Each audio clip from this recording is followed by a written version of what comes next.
Thanks for staying with us. We still have our guests with us. Women, galvanizing women for economic empowerment, that is something you're very passionate about. Tell us a bit about that. Well, it's twofold actually. It's both political and economic. Okay. I think the more important and strident one for the moment is the political. I think women are in a position to change the country with a very simple strategy. They need to take control of basically our representatives, and there are just three of them. The House of Reps, federal and state, and the councillors.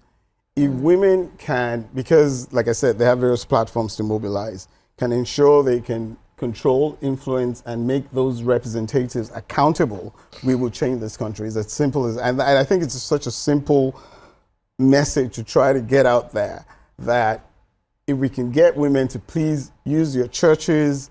I think every church after a certain size should actually have a civics desk to actually be utilitarian to society. It shouldn't, when people gather, where people are educated about. So if you use it as a platform to educate the immediate environment and control the immediate representative, either the councillor to make sure that the local chairman does the roads and cleaning, and the House of Reps for the state, you can control the governor that way, and the House of Reps for federal, you control the president that way. I think it's important to ensure that people understand their power in this democracy to affect change.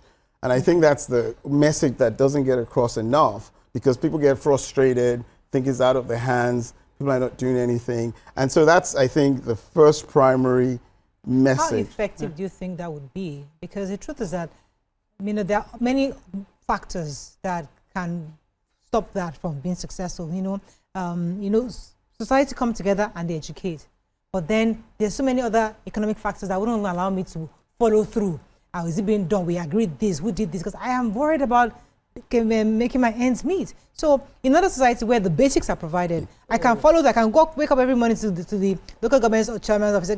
We discussed this now. We agreed this. Who's going to be going there when I have to take it to school? I have to. There are things to do. So the factors, their realities don't really always make that following through with government and making sure that they achieve the set objectives the people have given to them. Fantastic. That's exactly why I think women are in a better position to do this. It's about keeping it simple. It doesn't take that much time, even a few minutes after dropping kids at school, to form a WhatsApp group, right? And it could be on Saturday, you just agree 1 hour, you go to the council. The idea there is to use the power of recall, which doesn't need physical demonstrations or follow-up of anything. It's just a petition that keeps them on their toes. Use that recall power. Even just, I think tomorrow, everyone should start a recall petition for all representatives just to get their attention. I'm serious. Start it, get all their attention. By the numbers start building up. It's the way you get people's attention in the US or anywhere else. You have to the power is there. You can't ask for anything more once you have a democracy. It's now your part that is missing in the equation.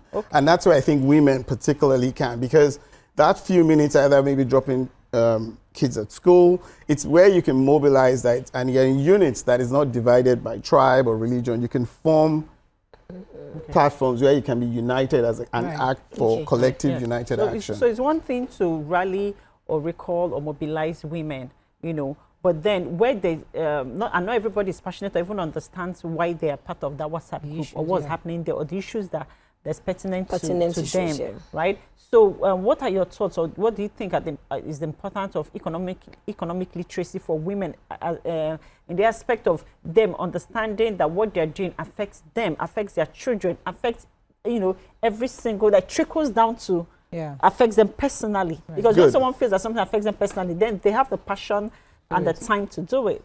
Very good. And that's why this is important. Firstly, with the direction things are going, if it comes to a head and this country breaks up, women are going to be the most vulnerable. Women and their children. Secondly, take an issue like rape, which is something people think is on epidemic levels.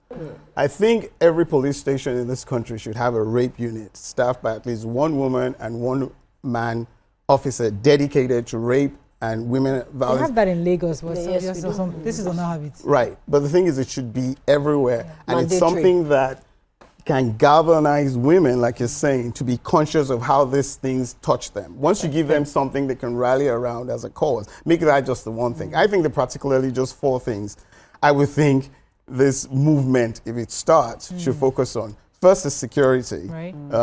Obviously, I mean, the 2 things in that might sway into more federal. You have to get local government policing and state police. Those are 2 objectives that get you there. Also, I mean, in policing and then this rape unit. Secondly is education. You have to make sure you have the best primary schools, which touches women, and secondary schools in their vicinity. Those are things you can achieve. And then just environmental cleanliness, clean the gutters, clean the streets and roads. If women focus on those, it touches them directly. Then you can get to the economic part, which is where we can talk about the economic policies and how women need to be educated that those things touch them in the market where they buy goods. And we can talk, and that's another key important thing that I wanted to talk about today. When you answered Mariah's first question, you mentioned in your submission that women shame women. Yes. And now we also see this thing going on around like women supporting women. Yes. But where women are supporting women, women are also shaming women.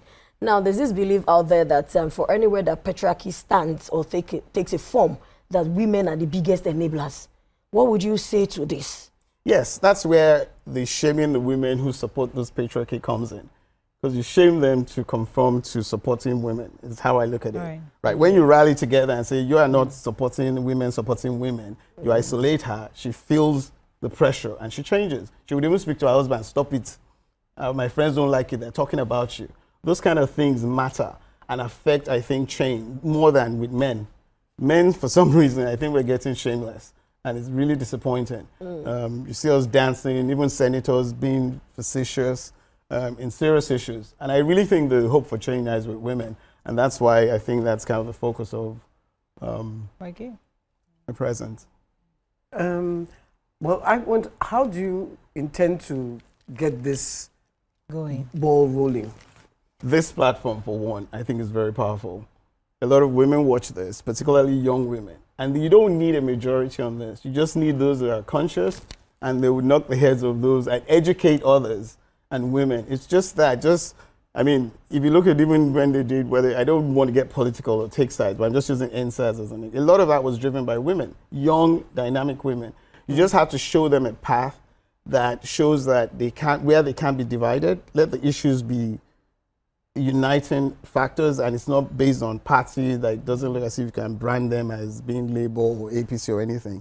Once you have that, honestly, I think they can change this country. I've always had the thought that one of Nigeria's biggest problems is our middle class, because our middle class always somewhat they don't take these things very seriously. Because I feel that if middle class take the stand on taking this galvanizing, for example, seriously, maybe other people will begin to follow through and they start to see results at that end. Maybe others. So what would you say to the fact that we're not using our social influences the way we can?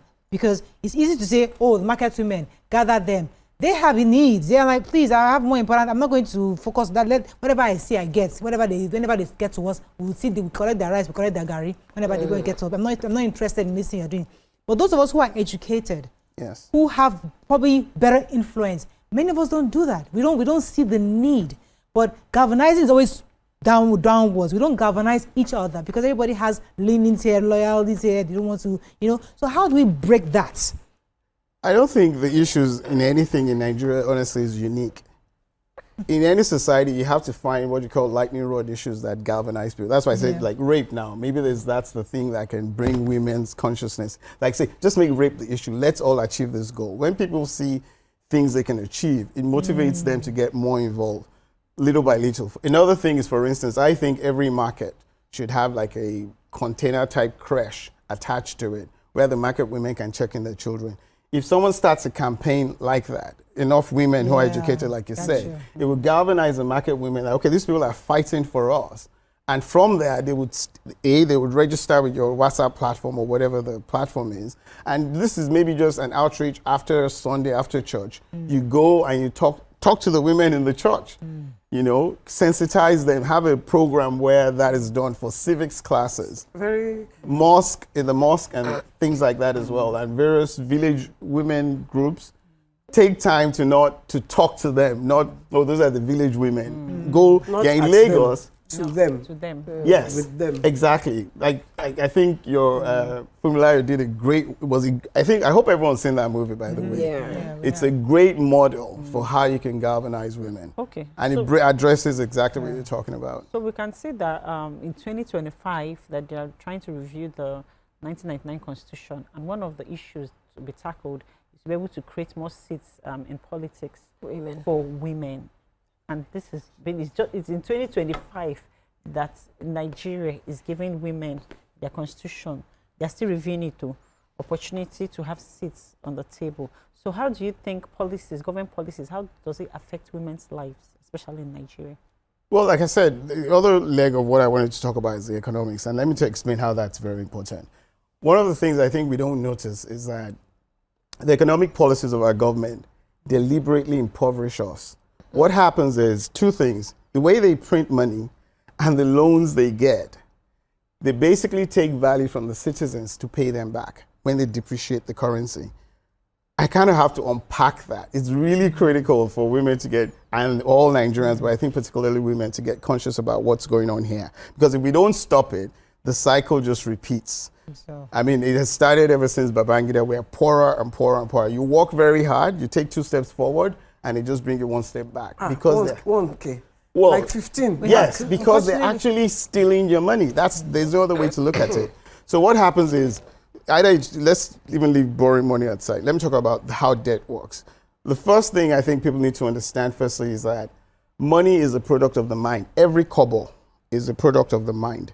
As in someone's mind applied to earth, to nature, creates money and value. So that value is what's measured in money and productivity.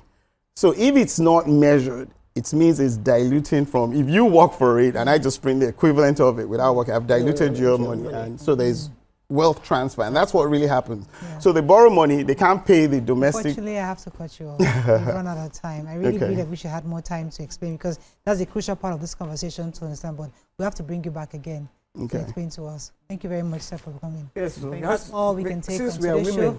show. We'll see you tomorrow. Bye for now. Run out of time.